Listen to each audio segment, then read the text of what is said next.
सभी भाइयों को जय श्री राधे जय श्री कृष्णा।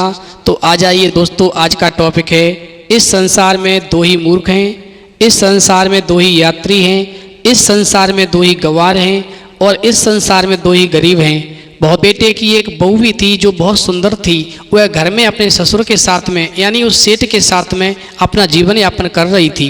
एक दिन दोस्तों सेठ की बहू घड़ा लेकर के और पनिहारी का रूप रख करके और कुएं पर पानी भरने के लिए जाती है।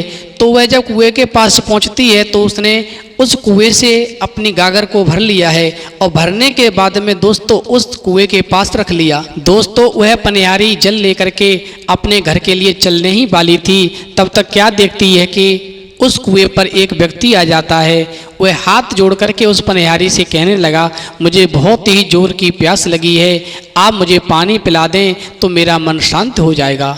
अब वह चारों व्यक्ति कुएं के पास से दूर जा कर के दोस्तों बैठ जाते हैं और मन में विचार करने लगते हैं कि अब पानी तो नहीं मिलेगा, इसलिए हमें यहाँ से आगे बढ़ जाना चाहिए। जैसे ही वह चारों व्यक्ति आगे बढ़ने के लिए तैयार होते हैं तैसे ही वह पनिहारी कहने लगी है, आप मेरे घर पर चलें, थोड़ी दूरी पर मेरा घर है, वहाँ पे चल के मैं आप चारों को पानी पिलाऊंगी, फिर पानी पीने के बाद वहाँ से आप आगे चले जाना जहाँ भी आपको जाना है। दोस्तों उस पनिहारी ने मन में विचार किया कि प्यासे को पानी पिलाना तो एक पुण्य का काम होता है। दोस्तों बात ये नहीं थी कि वह पनिहारी चारों व्यक्तियों को पानी पिलाना नहीं चाह रही थी, बात ये थी कि उसके पास में ऐसा पात्र कोई नहीं था जिससे वह उन चारों व्यक्तियों को पानी पिलाती, और उधर उसके शरीर पर वस्त्र भी ठीक अवस्था में नहीं थे, इसलिए वह पनिहारी मन में संकोच कर रही थी और उसने मन में विचार किया, मैं इन चारों को अपने घर पे ले जा कर के पानी पिलाऊंगी, क्योंकि पानी पिलाना प्यासे को बहुत ही पुण्य का काम होता है। दोस्तों पनिहारी की बात सुनकर के जब वो चारों व्यक्ति उस पनिहारी के घर पर पहुंच जाते हैं, पनिहारी एक पात्र में पानी लेकर के आती है और उन चारों व्यक्तियों को दोस्तों पानी पिलाते हुए उस पनिहारी का ससुर यानी वो सेठ देख लेता है और मन में ये विचार करने लगता है, उसके मन में पाप जग जाता है और वह मन में सोचता है कि मेरा बेटा बाहर प्रदेश में नौकरी करने के लिए गया हुआ है और उसकी अनुपस्थिति में यहाँ पर गैर मर्दों को बुला कर के और घर में शरण दे रही है और उनको पानी पिला रही है, उनकी सेवा कर रही है, जो गलत है। दोस्तों वह सेठ जो था वहाँ से उठा और सीधा राजा के पास पहुँचा और राजा से जा कर के उसने सारी बात कही और राजा से कहा, हे राजन, मेरे पुत्र की जो बहू है उसका चलन ठीक नहीं लगता है मुझे, मेरा बेटा परदेश गया हुआ है, लेकिन मेरे बेटे की अनुपस्थिति में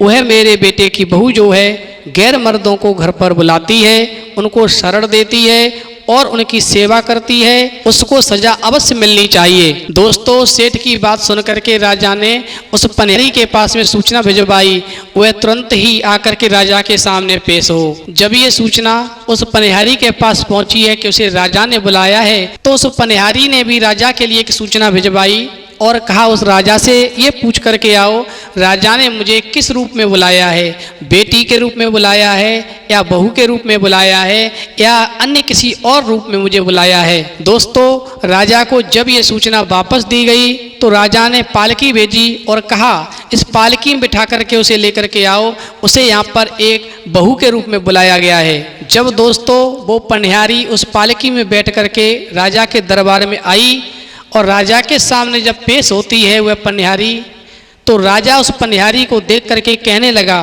तुम एक बात बताओ, जब तुम्हारा पति घर पर नहीं है फिर तुम गैर मर्दों को अपने घर में क्यों बुलाती हो और क्यों उनकी सेवा करती हो, तुम्हें सजा मिलेगी। राजा की बात सुनकर के वह पनिहारी कहने लगी, हे राजन, इसमें मेरा कोई दोष नहीं है, मैं तो केवल कुएं पर जल भरने के लिए गई थी, उस कुएं पर ये प्यासे चारों व्यक्ति पानी पीने के लिए आए थे, इन्होंने मुझसे वहाँ पर पानी मांगा, लेकिन मेरे पास में ऐसा कोई पात्र नहीं था और मेरे शरीर पर ठीक वस्त्र भी नहीं थे, इसलिए मैं मन में संकोच कर रही थी और मैंने इनको बहकाने के लिए ऐसे प्रश्न किए जिनका ये उत्तर नहीं दे सके और ये प्यासे ही वहाँ से आगे बढ़ने लगे। तो मैंने मन में सोचा कि प्यासे को पानी पिलाना एक पुण्य का काम होता है, इसलिए मैंने इन चारों से ये कह दिया कि आप मेरे घर पर चलें और घर पर मैं आपको पानी पिलाऊंगी, फिर वहाँ से आप आगे निकल जाना। बस ये चारों मेरे घर पे आए और मैंने इनको पानी पिला दिया। इसमें मैंने क्या गलत किया? राजा कहने लगा, एक बात बताओ, तुमने इनसे ऐसे क्या प्रश्न किए जिनका उत्तर ये तुम्हें नहीं दे सके? तो वह पनिहारी कहने लगी, हे राजन, जब पहला व्यक्ति मेरे पास पानी पीने के लिए आया तो मैंने उससे पूछा कि तुम कौन हो? तो उसने मुझे जवाब दिया कि मैं मूर्ख हूँ। तो मैंने उससे ये कहा कि इस संसार में मूर्ख तो केवल दो ही हैं, फिर तुम तीसरे मूर्ख कहाँ से आ गए? इसी प्रकार जब दूसरा व्यक्ति मेरे पास आया तो मैंने उससे पूछा तुम कौन हो? तो उसने कहा मैं यात्री हूँ। तो मैंने उससे ये कहा कि यात्री तो इस संसार में दो ही हैं, फिर तुम तीसरे यात्री कहाँ से आ गए? इसी प्रकार जब तीसरा व्यक्ति मेरे पास आया तो मैंने उससे कहा कि तुम कौन हो? तो उसने मुझसे कहा कि मैं गंवार हूँ। तो मैंने उससे ये कहा कि इस संसार में गंवार तो केवल दो ही हैं, फिर तुम तीसरे गंवार कहाँ से आ गए? इसी प्रकार हे राजन, चौथा व्यक्ति जब मेरे पास आया तो मैंने उससे भी यही पूछा कि तुम कौन हो? तो उसने मुझसे कहा कि मैं गरीब हूँ। तो मैंने उससे कहा कि इस संसार में गरीब तो केवल दो ही हैं, फिर तुम तीसरे गरीब कहाँ से आ गए? और ये मेरे प्रश्नों का उत्तर नहीं दे सके और वहाँ से ये प्यासे ही आगे जाने लगे। इसलिए मैं इनको घर पे लेकर के आई और मैंने इनको पानी पिलाया, क्योंकि वहाँ पर मेरे पास में ऐसा कोई पात्र नहीं था राजन जिससे मैं इनको पानी पिला सकती थी, और मेरे शरीर पर ठीक वस्त्र भी नहीं थे, इसलिए मैं मन में संकोच भी कर रही थी। पनिहारी की बात सुनकर के राजा एकदम से भौचक्का रह गया, क्योंकि उसकी समझ में भी इन प्रश्नों के उत्तर नहीं आ रहे थे। तो राजा कहने लगा, अब पनिहारी इन प्रश्नों के उत्तर तुम ही बताओ।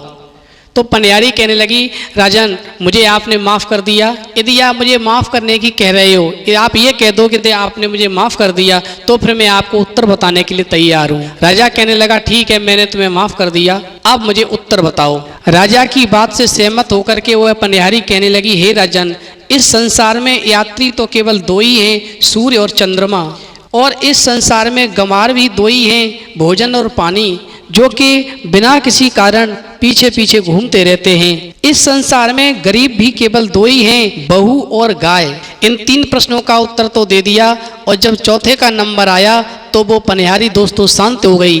राजा ने उस पनिहारी से कहा कि चौथे प्रश्न का भी उत्तर बताओ, तुम शांत क्यों हो गई? तो वह पनिहारी कहने लगी, यदि महाराज आप मुझसे नाराज न हो तो मैं आपको चौथे प्रश्न का उत्तर बताने के लिए तैयार हूँ। राजा कहने लगा, ठीक है, मैं तुमसे नाराज नहीं हूँगा, तुम चौथे प्रश्न का भी मुझे उत्तर बताओ। वह पनिहारी राजा की बात से सहमत होकर के कहने लगी, हे राजन, इस संसार में मूर्ख भी केवल दो ही हैं।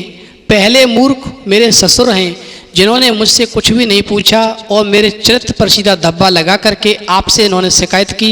इन्होंने अपने कुल की लोक लाज को तार तार कर दिया।